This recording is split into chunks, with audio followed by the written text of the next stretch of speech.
What's going on, everybody? This is Scott, also known as ChaChingKing, and I'm going to take you to the craziest estate sale that I have ever been to. I'm going to show you 5 things that you can watch for when you're looking for antiques, because this place is full of reproductions and there's some valuable lessons in there.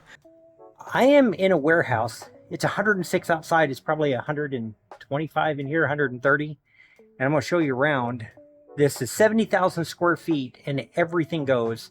I'm going to pan from side to side a little bit just to give you an idea of the scope that we are talking about. This was 5 different warehouses all combined under 2 roofs, just a massive complex. As we move into the back, there were boxes and boxes and boxes of stuff that had never even been opened. What I want to do is let's talk about how you can see these things and identify these things when they make their way into antique stores all across the US, because that's what's going to end up happening to this stuff. It's been happening for a long, long time, not just from this warehouse.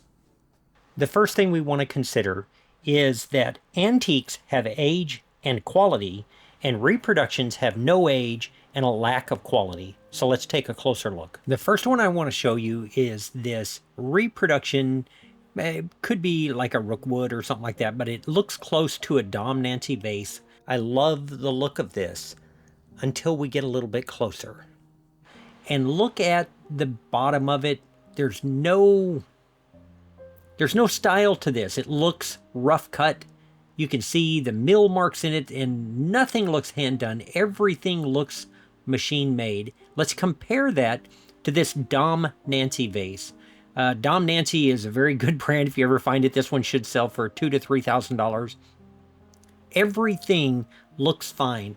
Everything looks right. If you had them to compare to each other, it's easy to tell, but look for age and quality. In the next section, I want to talk about mechanical wear versus wear from age and use. And we're going to start with this piece right here. This is definitely a reproduction, and there's several ways that you can tell that. So we're going to get a little bit closer, and we're going to look at some of the details that point out that this is a reproduction. First, you'll notice that on the dividers between the drawers, they're perfectly even all the way across. There's no wear to them. When you open and close a drawer, it wears. Also, this one is pretty well done. It's got the single dovetail on it, but it's very roughly done to give it the look of age, even though it's not age. And if you look underneath it, the drawer runners, there's no wear to them at all, just a little bit there on the corner. So what age this has been faked. And so what we want to do, let me show you another piece of furniture that was in this same place that is obviously an antique, and let's talk about why. So this is the next piece I want to take a look at. And one of your first indicators, there's nothing else in here like this. But when we open this one up, we're going to see some real signs of age. Let's pop this open right here. And you can see years and years of wear from people sliding things in and out of the cabinet part of it. And you can tell that it hasn't broken through a thin veneer, that it's actual wood, and there's lots of age and wear to it. So one of the things that you're looking for is signs that it's actually had use. Where would you expect to see wear on it? And that's where you need to look. See the edges of this stone, how it's chipped and worn, and there's old cracks in it. And not all of the wear is the same age. That's also a big indicator, is if all of the wear is exactly the same age, it was all done at once to make it look older.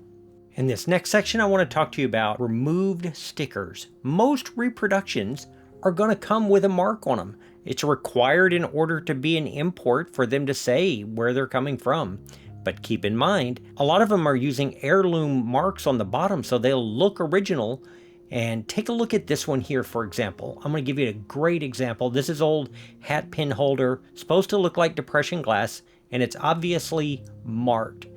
But look at the difference it makes when you take off a tag. Now, when you photograph it, very much it's going to look like an old piece. And a lot of times when you compare those to the ones that were original, the bottoms look completely different. If you see the remnants of a sticker, you need to exercise caution.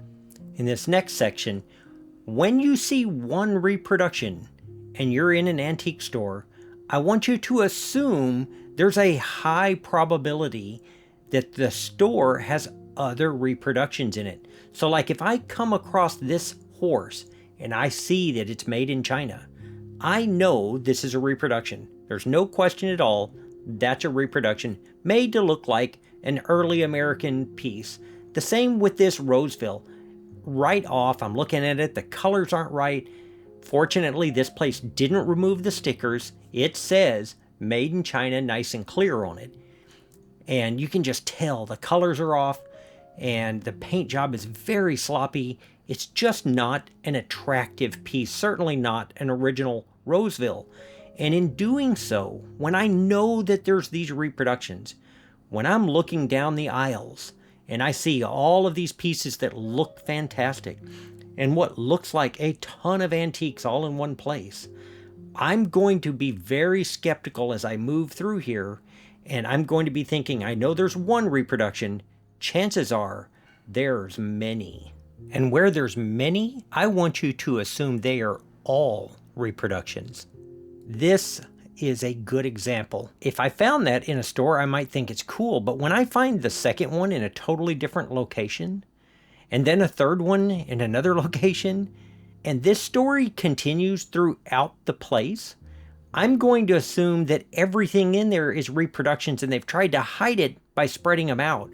Very rarely will you see it like this, where all the reproductions are lined up one after the other so that you can clearly pick them out.